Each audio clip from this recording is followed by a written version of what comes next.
শ্রীমদ্ ভগবদ্ গীতার একটি গুরুত্বপূর্ণ অধ্যায় হল সাংখ্যযোগ। এই সাংখ্যযোগের মধ্যেই গীতার মূল সারবত্তা।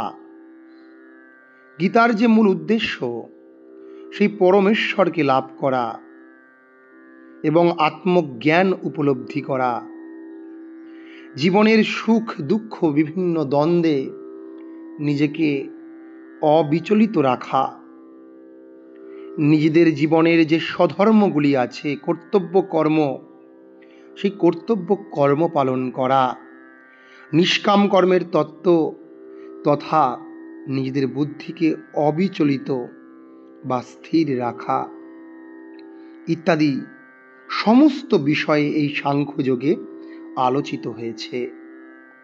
এবং পরিশেষে বলা হয়েছে, যে ব্যক্তি এইভাবে পরমেশ্বর পরমাত্মক জ্ঞানের মধ্য দিয়ে নিজেকে স্থির রাখতে পারেন, এইভাবে স্বধর্ম পালনের মধ্য দিয়ে, নিষ্কাম কর্মের মধ্য দিয়ে, সকাম কর্ম ত্যাগের দ্বারা নিজের মন বুদ্ধিকে স্থিত রাখতে পারেন, স্থিতপ্রজ্ঞ হয়ে উঠতে পারেন, তিনি কিন্তু পরিণামে মৃত্যুর পরেও অমৃতত্ব লাভ করেন। জীবনের অন্তিমকালেও তিনি তার অজান্তে তার এই যে জীবনব্যাপী অভ্যাস, নিষ্কাম কর্ম, আত্মজ্ঞানের লাভের প্রয়াস ইত্যাদির কারণে সে সেই পরমাত্মক জ্ঞান লাভেরই পিপাসা করেন। আজকে আমরা এই সাংখ্যযোগের সম্পূর্ণ সারাংশ জানব এবং প্রায় অনেকগুলি শ্লোকের অর্থ জেনে জেনে আমরা এই সারাংশ ধরে ধরে এগোব।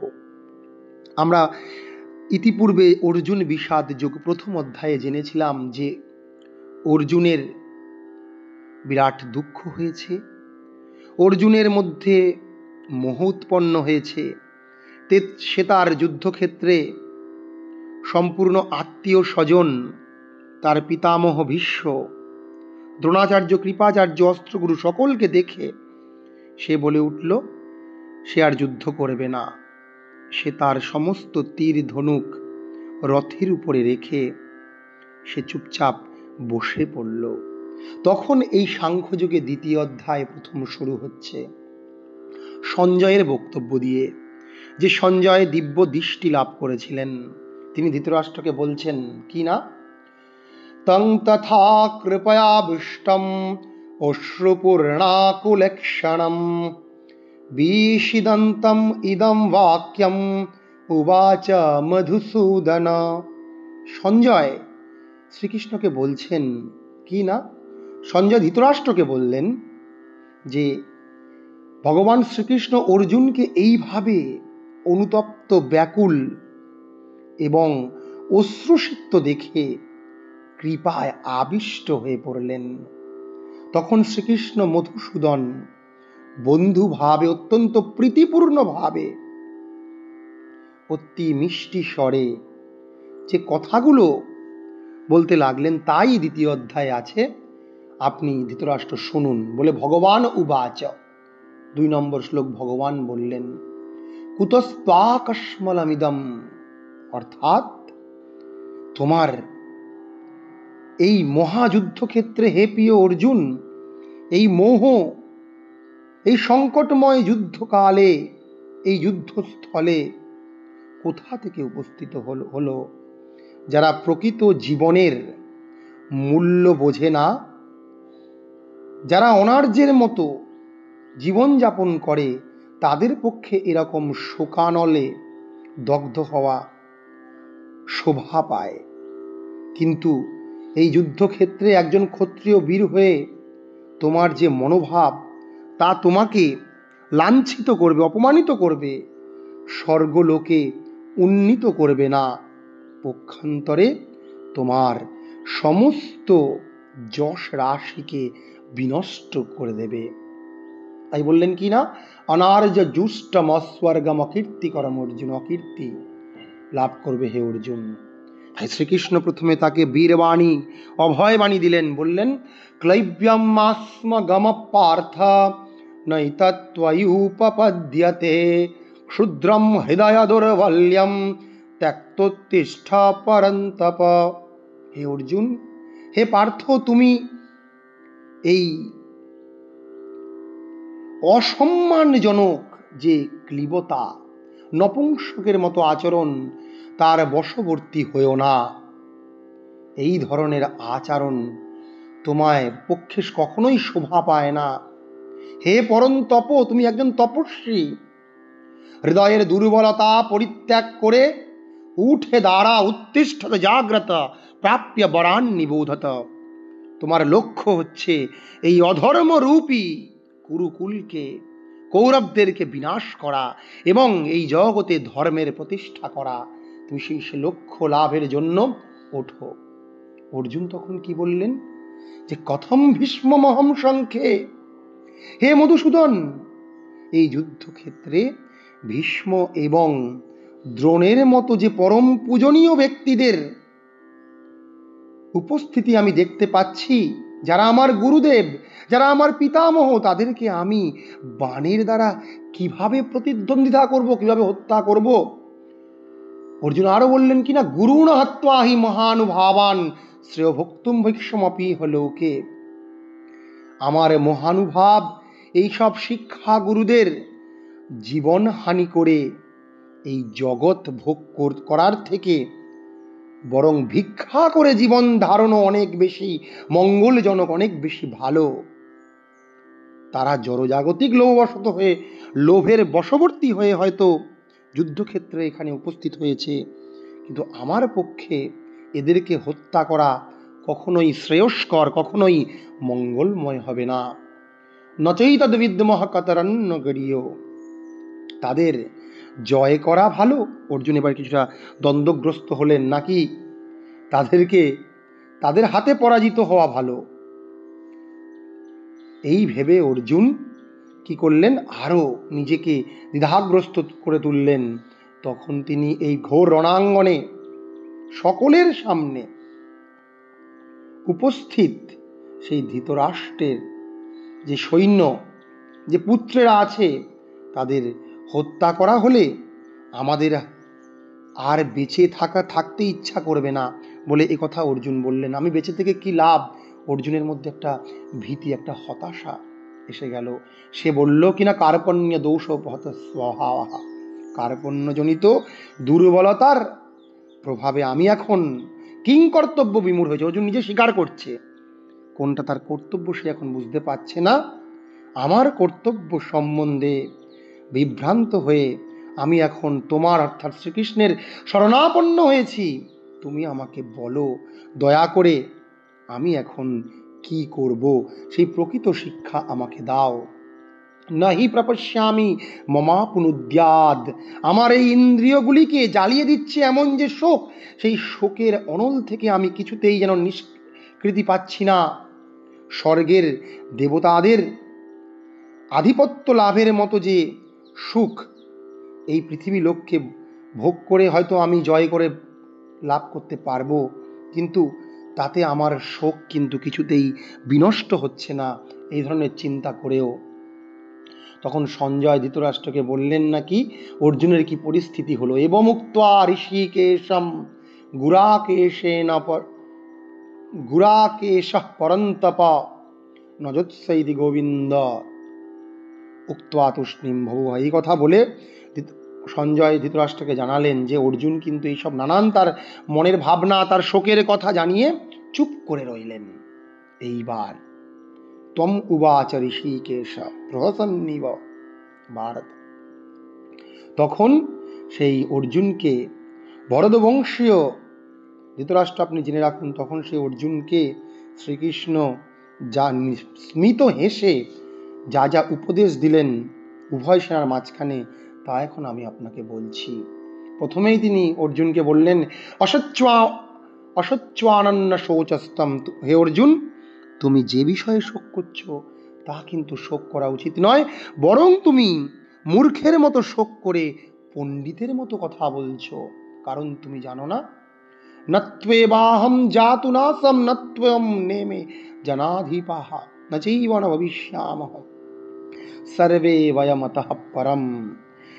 তুমি জানো না, এমন কোনো সময় ছিল না যখন আমি, তুমি, অর্জুন এবং এই সমস্ত রাজারা ছিল না। অর্থাৎ আমাদের অস্তিত্ব চিরকালই ছিল, ভবিষ্যতেও থাকবে, বর্তমানেও আছে। কারণ আমরা যে রূপে ছিলাম সে রূপেই আছি, মৃত্যুর পরেও সে রূপে থাকবো। তা হলো দেহি। তুমি যে দেহকে আমি বলে ভুল করছো, সেই দেহ আমি নই, সেই পরমাত্মা আমাদের স্বরূপ। তুমি আসলে সেই স্বরূপ উপলব্ধি করতে পারোনি। তোমাকে এখন আমি এই পরমাত্ম তত্ত্ব উপদেশ দিচ্ছি বলে শ্রীকৃষ্ণ অর্জুনকে প্রথমে বোঝালেন, দেহিনস্মিন যথা দেহে কৌমারম যৌবনম জরা। অর্থাৎ এই দেহির অন্তর্গত, এই দেহের অন্তর্গত দেহি বা দেহির অন্তর্গত দেহ, যাই হোক, এই যে দেহ, এই দেহের মধ্যে কিন্তু কৌমার যৌবন জরা বার্ধক্য আসে। তথা দেহান্তর প্রাপ্তির ধীরস্তত্র নমে। কিন্তু দেহির কিন্তু এই কৌমার যৌবন জরা নেই। জরার পরে মৃত্যু, দেহের মৃত্যু হলে এই দেহ নতুন দেহ ধারণ করে বলে তিনি একটি উদাহরণ দিচ্ছেন। মাত্রা স্পর্শাস্তু কন্তে অশীতোষ্ণ সুখ দুঃখদা আগমাপায়ন নিত্যা স্থান্তি তিক্ষস্য ভারত। এই প্রকৃতিতে, এই জড় প্রকৃতিতে যেভাবে শীত গ্রীষ্ম ইত্যাদি ঋতুর পরিবর্তন হয়, গমনাগমন হয়, সেভাবে মানুষের জীবনেও সুখ দুঃখের উৎপন্ন হয়। তাই তুমি এই অনিত্য সুখ দুঃখ নিয়ে কেন এত শোক করছো? বরং ইয়ংহীন ব্যথয়ন্তি এতে পুরুষং পুরুষর্ষব। যে পুরুষকে এই ধরনের সুখ দুঃখ প্রকৃতির দ্বন্দ্ব বিচলিত করে না, সেই হচ্ছে প্রকৃত পুরুষ। সম দুঃখ সুখম ধীরম সমৃতত্বায় কল্পতে। যে সুখ দুঃখ ইত্যাদি দ্বন্দ্বে অবিচলিত থাকে, সেই কিন্তু অমৃত লোকে গমন করে। না সত বিদ্যাতে ভাব। তুমি জানো না যে আমরা আছি মানেই আমরা পূর্বে ছিলাম? কারণ কোনো অসৎ বস্তু থেকে এই সদবস্তু যার অস্তিত্ব আছে সে উৎপন্ন হতে পারে না। সাংখ্য দর্শন তাই বলছে। অর্থাৎ তোমাকে এই কোনটা সৎ আর কোনটা অসৎ, কোনটা নিত্য অনিত্য, এই বিষয়ে সম্যক জ্ঞান রাখতে হবে বলে আমি তোমাকে স্পষ্ট করে তবুও বলছি বলে তিনি আবার সেই 17 নম্বর শ্লোকে বলছেন, অবিনাশী তু তদ্বিদ্ধি येन सर्वमिदं ततं বিনাশমভ্যস্যাস্য ন কশ্চিৎ কর্তুমর্হতি। তুমি এই এই দেহি আত্মাকে, পরমাত্মাকে অবিনাশী রূপে জানবে, নিত্য রূপে জানবে। এই দেহি আত্মার বিনাশ কিন্তু কেউ কখনোই করতে পারে না। অন্তবন্তই মে দেহা। বরং এই দেহ কিন্তু নষ্ট হয়। দেহকে তুমি বিনাশহীন বলে জানবে। নিত্যস্যুক্তা শরীরিণ।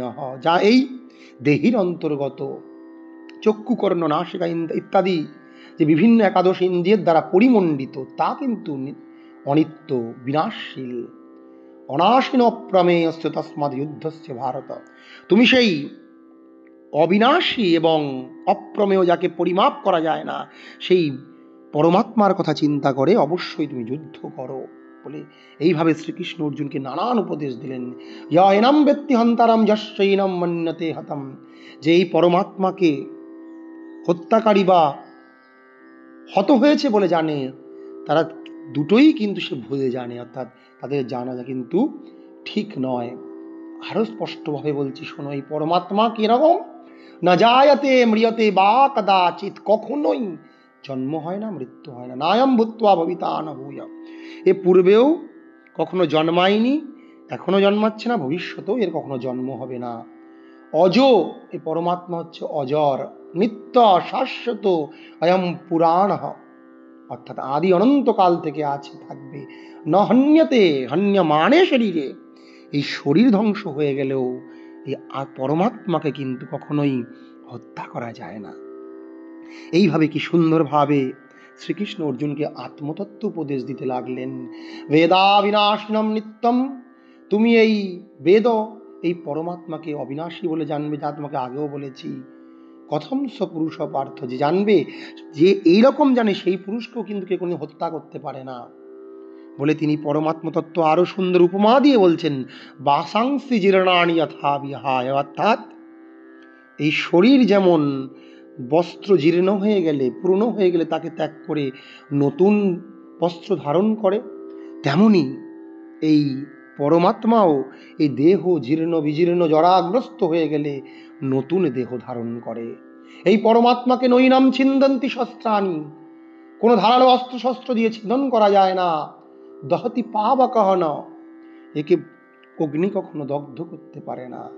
ন চৈনং ক্লেদয়ন্তি আপো, একে জল কখনো ক্লেদিত, জল কখনো একে সিঞ্চিত করতে পারে না। ন শৌষয়তি মারুত, বায়ু কখনো শুষ্ক করতে পারে না। এই আত্মা অচ্ছেদ্য, এই আত্মা অদাহ্য, এই আত্মা অক্লেদ্য অশস্য, এই আত্মা অব্যক্ত, এই আত্মা অচিন্ত, এই আত্মা অবিকারী, এর কোনো বিকার নেই। তস্মাৎ এবং গুরুত্বপূর্ণ অধ্যায় হলো এই আত্মাকে এরকম জেনে তুমি এই সাংখ্য যোগের মধ্যেই গীতার না, অথচ এই মূল সারবত্তা, এই আত্মাকে তুমি নিত্য বলে গীতার যে মূল উদ্দেশ্য, তাহলে তোমার আর সেই পরমেশ্বরকে লাভ করা, শোক উৎপন্ন হবে না এবং আত্মজ্ঞান তুমি জানো করা। জাতস্ব হি ধ্রুব মৃত্যু, জীবনের সুখ দুঃখ বিভিন্ন যার জন্ম হয় তার মৃত্যু, নিজেকে কোনো সংশয় নেই।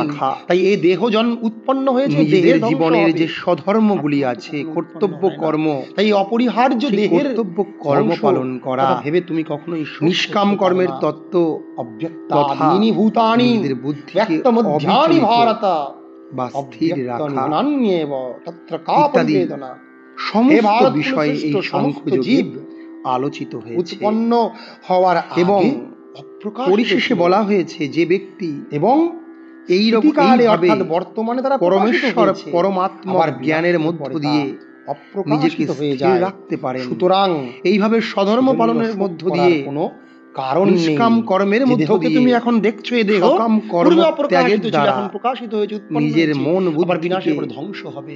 এইরকম একটি অপরিহার্য বিষয়, অনিত্য বিষয় নিয়ে তুমি হয়ে উঠতে পারেন, তিনি কিন্তু পরিণামে বরং জ্ঞানী ব্যক্তি যারা আত্মাকে অমৃতত্ব লাভ চেষ্টা করছে, জীবনের অন্তিম কালেও তিনি তার অজান্তে জীবনব্যাপী অভ্যাস, আশ্চর্য নিষ্কাম কর্ম, আত্মজ্ঞানের লাভের প্রয়াস ভাবে আত্মজ্ঞান ইত্যাদির কারণ করেন, সেই পরমাত্মা জ্ঞান লাভেরই পিপাসা করেন। আজকে আমরা অনেকবার শ্রবণ করার পরেও কিন্তু আত্মা সম্বন্ধে ঠিকঠাক বলতে পারে না, সম্পূর্ণ অনুভূতির দ্বারা একমাত্র অনুভবেদ্য এই পরমাত্মা প্রায় অনেকগুলি শ্লোকে নিত্যম অবদ্ধ জেনে আমরা এই আত্মা অবদ্ধ ধরে নিত্য। তাই আমরা ইতিপূর্বে অর্জুন বিষাদ যোগ বরং অধ্যায়ে জেনেছিলাম তুমি তোমার স্বধর্ম পালন করো, স্বধর্মমপি চাবেক্ষ্য ন বিকম্পিতুম অর্হসি, তোমার স্বধর্মের অর্জুনের মধ্যে তুমি এইভাবে উৎপন্ন হয়েছে, কম্পিত হতে পারো না, সে তার যুদ্ধক্ষেত্রে ধর্মাদ্দি যুদ্ধাৎ সম্পূর্ণ আত্মীয় স্বজন অবিদ্যতে, তার পিতামহ ভীষ্ম একজন ক্ষত্রিয়র পক্ষে দ্রোণাচার্য কৃপাচার্য অস্ত্রগুরু সকলকে দেখে মঙ্গলকর সে বলে না চৌপন্নম তার সমস্ত তীর ধনু, তুমি অর্জুন হয়তো চাওনি এই যুদ্ধ তোমার কাছে উপস্থিত হোক, তবুও ভগবানের অশেষ কৃপাবশত তোমার কাছে এই তখন এই সাংখ্য যোগে উপস্থিত হয়েছে, যেমন স্বর্গের দ্বার খুলে গেছে। তুমি অধর্মকে নাশ করো, তাহলে তোমার যে সঞ্জয় দিব্য দৃষ্টি লাভ করেছিলেন সমস্ত বিশ্বে ছড়িয়ে পড়বে এবং তুমি তোমার ধর্ম পালনের সুখ লাভ করতে পারবে। বরং তুমি যদি এই ধর্ম ইদম পালন করে না করে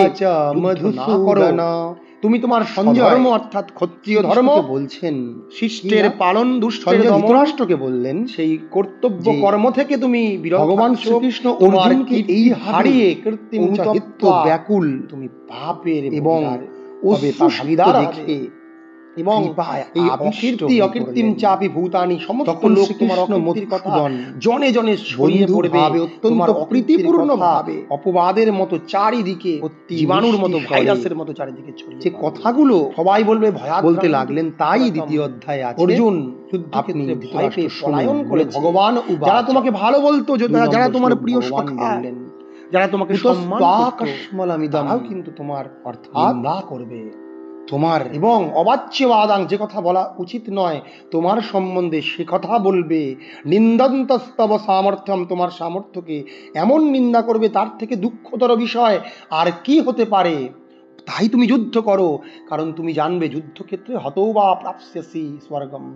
তুমি যদি এরকম ধর্মযুদ্ধ করতে করতে মৃত্যুবরণ করো, তোমার হত্যা হয়, তুমি স্বর্গ লাভ করবে। জিত্বা বা ভক্ষসে মহিম, তুমি যদি জয়লাভ করো এই সমস্ত ত্রিভুবনকে তুমি ভোগ করতে পারবে আনন্দের সাথে। তাই তস্মাদ উত্তিষ্ঠ কন্তেয়, হে কন্তেয়, তুমি উঠে দাঁড়াও, যুদ্ধায় কৃত নিশ্চয়, তুমি যুদ্ধের জন্য তোমার মনকে স্থির করো। সুখ দুঃখে সমীকৃত্বা লাভালাভ জয়াজেয়, কারণ এই কৃতনিশ্চয় করা দরকার। যারা স্থিতধী ব্যক্তি, যারা সংযমী ব্যক্তি, যাদের জীবনে ভারসাম্য আছে, তারা এই সুখ দুঃখ লাভ ক্ষতির হিসাবে কখনো বিচলিত হয় না। তাই তোমার যুদ্ধ করা কর্তব্য, তুমি যুদ্ধ করো। এষাতি ভিতা সাংখ্যে, আমি তোমাকে এতক্ষণ ধরে এই সাংখ্য তত্ত্বের মূল যে সাংখ্যযোগের যে মূল তত্ত্ব আত্মজ্ঞান তা উপদেশ দিলাম, তা তুমি শুনলে। এবার তোমাকে বুদ্ধিযোগের কথা বলছি, ভক্তিযোগের মূল তাৎপর্য, ভক্তিযোগের মূল রহস্য তোমার সামনে উন্মোচন করছি। কারণ তুমি জানবে, যারা এই ভক্তি পরবশ হয়ে ভগবানের প্রতি নিবেদন করে, ভগবানের প্রতি শরণাগত হয়ে, পরমাত্মার প্রতি শরণাগত হয়ে কর্ম করে, তাদের কর্ম কখনোই বিফল যায় না, কর্ম কখনোই প্রত্যবায়ন বিদ্যতে, তাদের এই ধর্মাচরণের ফল কখনো ক্ষয় হয় না, বরং স্বল্পমপ্যস্য ধর্মস্য তায়তে মহত ভয়াত। তাদের এই স্বল্প ধর্ম আচরণও মহান যে সাংসারিক দুঃখ জ্বালা, তা থেকে তাদেরকে নিস্তার দেয়। ব্যবসায়িত্মিকা বুদ্ধি অর্জুন, তুমি জানো যাদের বুদ্ধি নিশ্চিত, যাদের বুদ্ধি স্থির হয়েছে, তারা ঈশ্বরের প্রতি একনিষ্ঠ। কিন্তু যারা চঞ্চলমতি, তাদের বুদ্ধি, তাদের জ্ঞান, তাদের চিন্তা বহুমুখী, বহু শাখায় বিভক্ত। তাই তারা কি করে না, তারা বেদের যে স্বর্গের সুখ ভোগের কথা পুষ্পিত যে বাক্য, সেই বাক্যের প্রতি আসক্ত হয়ে সুখ ভোগ লাভের ইচ্ছায় উচ্চস্থলে, উচ্চ স্থানে, উচ্চ সম্মান, উচ্চ পদ, ক্ষমতা লাভ ইত্যাদির নেশাতে তারা সকাম কর্মকেই নিজেদের জীবনের চরম উদ্দেশ্য বলে মনে করে। তারা ইন্দ্রিয় সুখ ভোগ ও ঐশ্বর্যের প্রতি আকৃষ্ট হয়ে এইসব সুখভোগী ব্যক্তিরা বলে তারা এর থেকে আর ভালো কিছু হতে পারে না। তারা মনে করে যে এই কাজ সমস্ত কিছুর পিছনে লাভ ক্ষতির হিসাব করে। যারা ভোগ ঐশ্বর্য সুখে আসক্ত নেই, যাদের নেই, কিন্তু যারা নিরাসক্ত ব্যক্তি, যারা বিবেকবান ব্যক্তি, সেই ব্যক্তিদের বুদ্ধি কখনোই কিন্তু সমাধি থেকে বিচ্যুত হয় না। কিন্তু যারা বিবেকরহিত ব্যক্তি, যারা ঐশ্বর্য সুখ ভোগ লাভের ইচ্ছায় সবসময় তাদের মনকে অস্থির করে রাখে, তারা কখনোই কিন্তু সমাধি লাভ করতে পারে না। তাই বলছে ব্যবসায়িত্মিকা বুদ্ধি সমাধৌ ন বিলীয়তে। এই ধরনের লাভ ক্ষতির হিসাব যুক্ত যে ব্যক্তিগণ, তাদের বুদ্ধি, তাদের ভক্তি কখনোই, তাদের জ্ঞান, তাদের কর্ম কখনোই সেই চরম শান্তি এনে দিতে পারে না। তুমি জানবে এই প্রকৃতির ত্রিগুণ তার স্বাভাবিক এই জগৎকেই কিন্তু লক্ষ্য করে। তাই তুমি এই ত্রিগুণ রহিত হও, কি বলছে, নিস্ত্রৈগুণ্য ভবার্জুন, তুমি এই ত্রিগুণ রহিত হও। সত্য রজ আর তমগুণের দ্বারা মায়ার প্রভাবে তুমি বিচলিত হয়ে এই সুখ ভোগের ইচ্ছা তুমি ত্যাগ করো। নির্দ্বন্দ্ব হও, তুমি দ্বন্দ্ব করো না। নিত্য সত্যস্থ, তুমি তোমার চিন্তায়, তুমি তোমার ভাবনা অবিচল থাকো। তুমি নির্যোগক্ষেম, তুমি কখনোই লাভ ক্ষতির হিসাব করো না। আত্মজ্ঞান লাভ করো। করে যে আত্মজ্ঞান তোমাকে বলেছি, সেই আত্মজ্ঞানের লাভের ইচ্ছায় তুমি নিজেকে সবসময় ব্যাপ্ত রাখো বলে সুন্দর একটি উদাহরণ দিচ্ছেন, যে কিনা ইয়াবান অর্থ উদপানে, অর্থাৎ ক্ষুদ্র জলাশয়ে যে সমস্ত কার্য সাধিত হয়, স্বাভাবিক নিয়মে সেই কার্য অবশ্যই বৃহৎ জলাশয়ে সাধিত হবেই। তেমনি যে ব্যক্তি ভগবানকে লাভ করেছে, যে ব্যক্তি ঈশ্বরের প্রতি তার মনকে সমর্পিত করেছে, সেই ঈশ্বর লাভের জ্ঞানের মধ্য দিয়েই বেদের যে জ্ঞান, বেদের যে উদ্দেশ্য, তাকে আর বিরাট 4 বেদ পড়তে হয় না। 4 বেদ না পড়লেও সে কিন্তু সেই বেদের সার মর্ম সে বুঝতে পারে। তাই তুমি শুধু এইটুকুনি জানো বলে কর্মযোগের কথা বলছেন, কর্ম রহস্যের কথা বলছেন। কর্মণ্যেবাধিকারস্তে মা ফলেষু কদাচন। হে অর্জুন, তুমি ফলের আশা করো না, কারণ তোমার শুধু কর্মে অধিকার আছে। তুমি যদি ঠিকঠাক কর্ম করো, সধর্মবিহিত তোমার যে কর্ম তা যদি তুমি আচরণ করো, তাহলে তার যে প্রকৃত ফল তা অবশ্যই ফলবে। কিন্তু কর্মফল হেতুর ভূমা, তুমি কখনো কর্মফলের হেতুর কারণ হয়েও না। সঙ্গ, এই কর্মফলের আসক্তি তুমি ত্যাগ করো।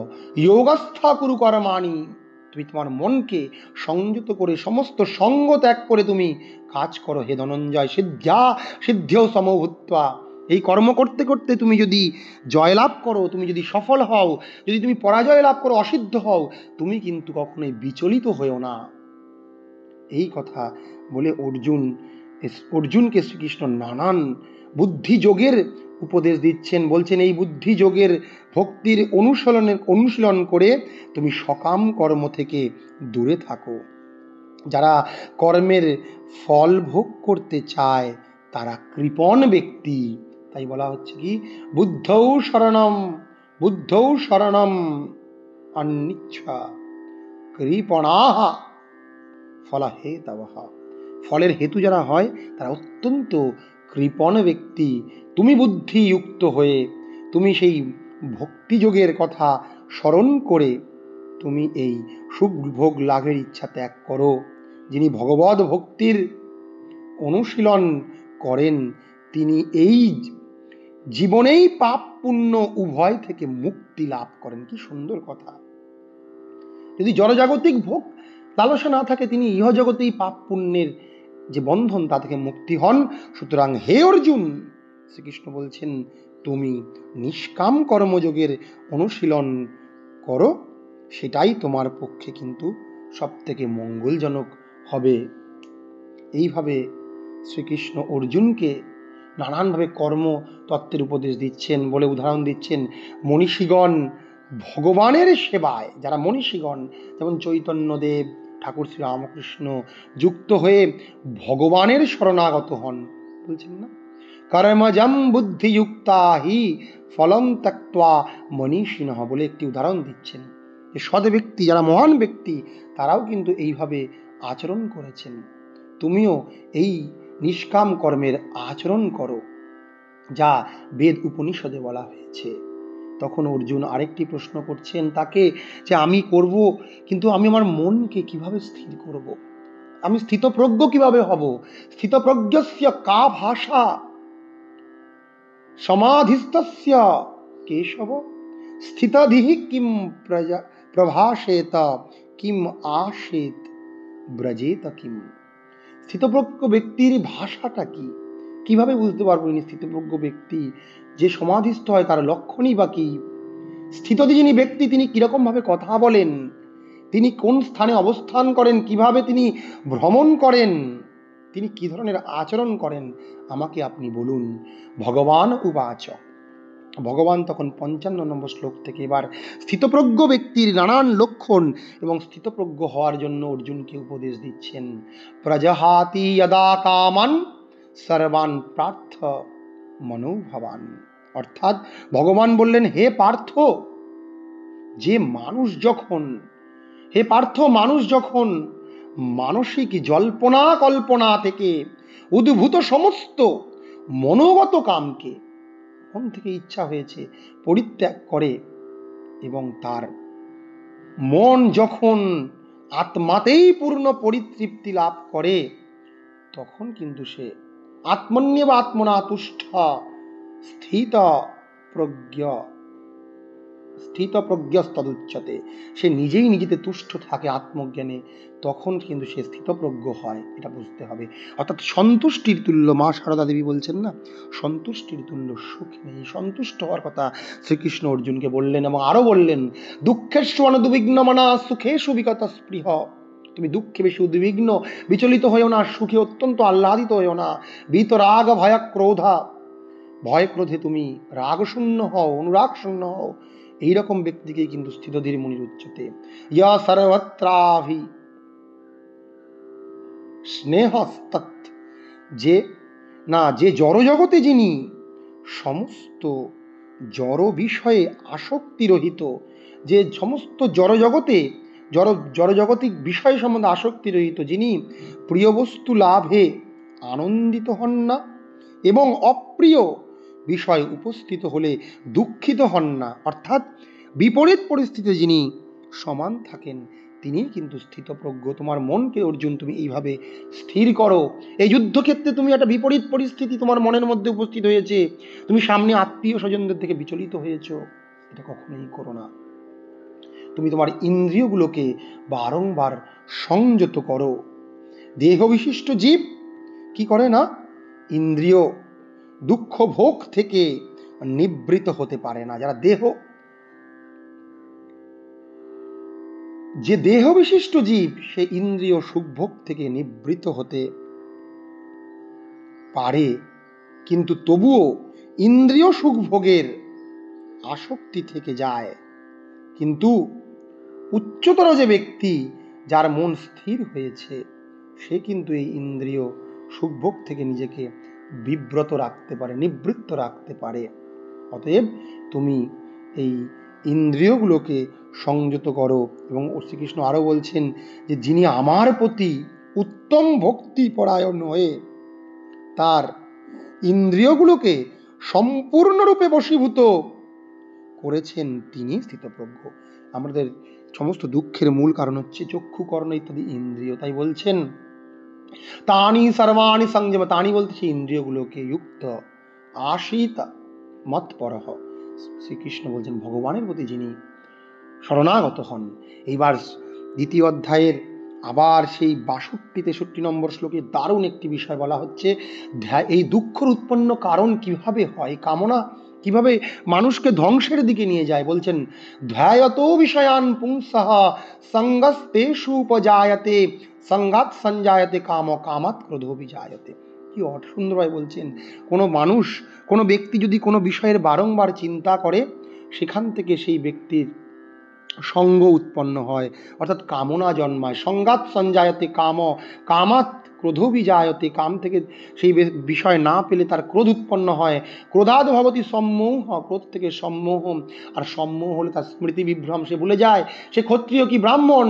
আর স্মৃতি যখন সে ভ্রষ্ট হবে, তার বুদ্ধি বিলুপ্ত হবে। বুদ্ধি না আসাত তার কিন্তু বিনষ্ট, তার ধ্বংস অবশ্যই হবে। তাই রাগদ্বেষ বিযুক্ত স্তু। তাই তিনি বলছেন সংযত চিত্ত মানুষ প্রিয় বস্তুতে স্বাভাবিক আসক্তি ও অপ্রিয় বস্তুতে স্বাভাবিক বিদ্বেষ থেকে মুক্ত হতে তার বশীভূত ইন্দ্রিয়র দ্বারা ভগবদ উক্তির অনুশীলন করে ভগবানের কৃপা লাভ করে।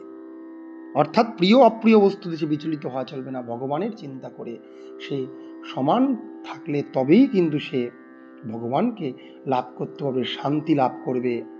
এইভাবে শ্রীকৃষ্ণ নানান উপদেশ অর্জুনকে দ্বিতীয় অধ্যায়ে দিচ্ছেন। এবং তিনি বলছেন যে ইন্দ্রিয়গুলোকে অবশ্যই কিন্তু এই অনুকূল ও প্রতিকূল মুহূর্তে সমান রাখতে হবে। যে তস্মাদ ইয়স্য মহাবাহো নিগৃহীতানি সর্বশা।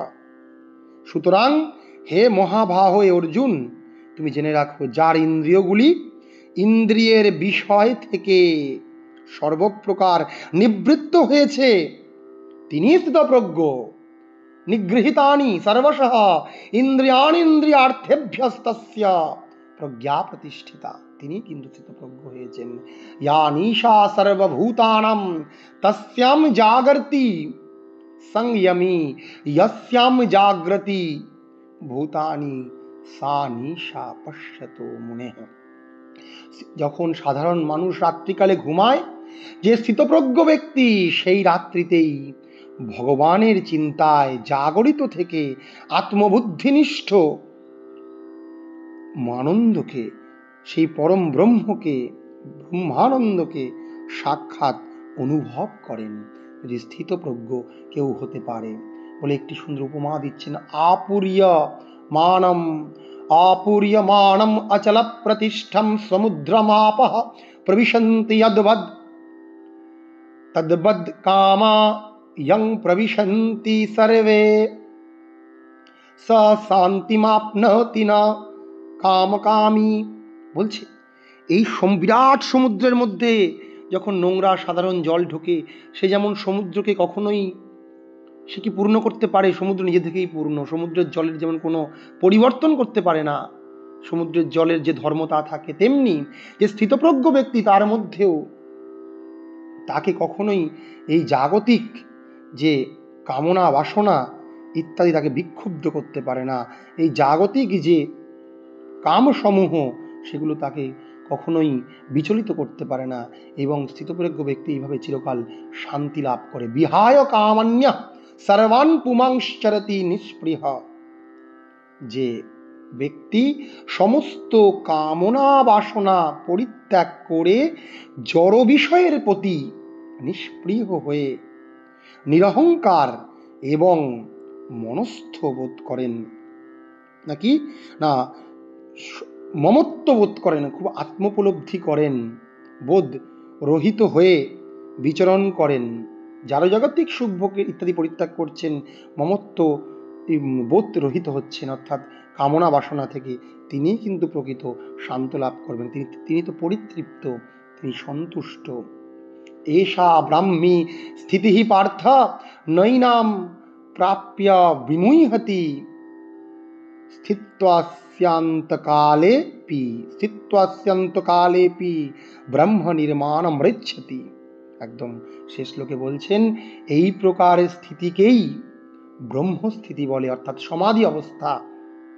স্থিতপ্রজ্ঞ ব্যক্তি এইভাবে আত্মজ্ঞান উপলব্ধির মধ্য দিয়ে, সধর্ম পালনের মধ্য দিয়ে, নিষ্কাম কর্ম অনুশীলনের মধ্য দিয়ে, ইন্দ্রিয় সংযমের মধ্য দিয়ে, বিভিন্ন প্রতিকূল অনুকূল পরিস্থিতিতে নিজেকে ভারসাম্য রাখার মধ্য দিয়ে সেই ব্রহ্মস্থিতি চৈতন্য অবস্থা লাভ করেন। এই পার্থ, যিনি এই স্থিতি লাভ করেন তিনি মোহপ্রাপ্ত হন না, তিনি আর কখনো বিচলিত হন না। জীবনের অন্তিম সময়ও তিনি এই জড় জগতের বন্ধন মুক্ত হয়ে ব্রহ্মানন্দ লাভ করেন। আমরা জীবনের অন্তিম সময়ে সারা জীবন যা চিন্তা করবো সেটাই বলবো। এই লাইট ফ্যানটা এখনো জ্বলছে কিনা, ইলেকট্রিক বিলটা কতটা বাকি, আমার জমিটা ঠিকঠাক আছে কিনা, বাড়িটা কেমন আছে। কিন্তু স্থিতপ্রজ্ঞ ব্যক্তি অন্তিম সময়ে ব্রহ্মানন্দ লাভ করেন। তিনি ভগবানের কথা চিন্তা করেন এবং ভগবানের তন্ময় হয়ে সেই স্বরূপ উপলব্ধি করেন, সেই স্বরূপে বিলীন হন। এই দ্বিতীয় অধ্যায় সাংখ্যযোগের মূল তাৎপর্য। ওম তৎসদিতি শ্রীমদ্ভগবদ্গীতাসু উপনিষৎসু ব্রহ্মবিদ্যায়াং যোগশাস্ত্রে শ্রীকৃষ্ণার্জুন সংবাদে সাংখ্যযোগো নাম দ্বিতীয়োধ্যায়ः।